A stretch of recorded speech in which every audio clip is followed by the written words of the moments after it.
Joining me now is Brad Polumbo, journalist and host of the Brad versus Everyone podcast. Brad, I love your podcast. Thanks for coming on board The World According to Rowan Dean. Now listen, Pete Hegseth has gone on the offensive, emphatically doubling down on assertions that Iran's nuclear facilities were wiped out. He's had to say it, he's adamant, because all the lefties were saying, oh, nothing happened here. He launched a fierce attack on the media too. Take a look. Because you, and I mean specifically you, the press, because you cheer against Trump so hard, it's like in your DNA and in your blood to cheer against Trump, because you want him not to be successful so bad, you have to cheer against the efficacy of these strikes. You want to call it destroyed, you want to call it defeated, you want to call it obliterated, choose your word. This was an historically successful attack. Brad, isn't it ridiculous that Trump not only has to win wars against people like Iran, but he then has to fight his own press, the US media? What's going on, Brad? Well, it's always strange to see your fellow citizens rooting against America. I generally just think it's weird to root against America if you are an American. And some of the journalists in particular have egg on their face, like CNN and other places put out big reports suggesting that the strikes were unsuccessful based on pretty flimsy information. And now they're started backpedaling like crazy. I saw CNN's communications department putting out a statement about that. And it really is, in the media, better to wait and see than make bold declarations prematurely that then don't age very well. But I mean, it's no secret in American media that the mainstream media is anti-Trump to the point where they'll want to spin anything as a loss. But to me, I mean, obviously, a lot of these foreign policy issues get complicated, but nobody in America should want Iran to have nuclear weapons. And since we did do a strike, you would certainly want to root for it being successful, not try to find ways to spin it as a failure. Absolutely, Brad. And it's not only the left-wing media. You've also had the likes of Tucker Carlson, who certainly has a lot of egg on his face, having said that this would lead to World War III and all sorts of things. Even Iran's supreme leader has spoken out for the first time. Even well, it's understandable why he might be saying it, to save his own skin. But anyway, he's saying that Trump has exaggerated the success. Have a listen. The US attacked our nuclear facilities, a matter that is independently worth pursuing for prosecution in international courts, but they failed to do anything significant. The President of America greatly exaggerated what had happened. It became clear that he needed this exaggeration.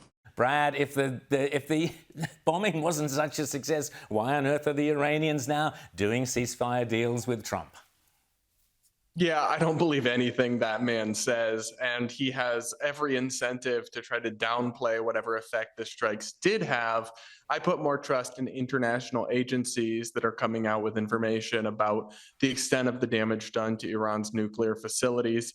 I mean, the regime is on life support in many ways with their own people. So, of course, they're going to try to spin this as if it was some failure by America. That doesn't really tell us anything. They also claim that they are, exacting massive revenge on Israel with missile strikes where almost none of their missiles get through the Iron Dome. It's just, we're watching, I think, the death rattles of a regime that you can't really take anything they say as gospel. Speaking of regime change, it looks like there might be a regime change in the mayoral corridors of New York City, the world's greatest capitalist city, the heart of capitalism, the heart of free enterprise, the heart of the entire American dream. Looks like it's going to be electing a mayor, this Zoran Mamdani character, who's an out-and-out communist.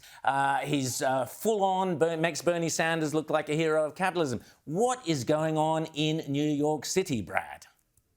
Well, New Yorkers were given two terrible options, and I think they chose the worst option because you had Andrew Cuomo running for the Democratic nominee, the failed and disgraced ex-governor of New York, who had a massive COVID scandal and then resigned in disgrace after a sexual harassment scandal. He was the main option, and the other option was Zoran Mamdani, who is a self-described feminist socialist who wants to abolish the police for queer liberation, believes in open socialism. So, things like government-run grocery stores that will put mom and pop bodegas out of business while running massive losses for taxpayers. He wants to institute failed socialist price controls on housing, many other things. You got to give him credit, though. He was a charismatic campaigner, and he actually went to the streets and talked to people who voted for Trump and heard them out and tried to find out why they supported Trump and offer them something. So I give him a little bit of political credit for what's undoubtedly a momentous win, but his ideas are terrifying and radical, deeply radical. And so New York City, I mean, there still will be the general election, but the fact that he got the Democratic nomination makes him a huge frontrunner. And we could be in for a rough couple of next years in New York City if any of his policies see the light of day. It's quite terrifying, and even more terrifying is his rap music. If you've ever listened to his rap music, rap being the lowest form of music ever created on Earth, and he certainly takes it to new lows. There we go. I won't insult our viewers by playing any from... Brad, so great to have you here on The World According to Rowan Dean. Thanks so much, and we'll speak again soon.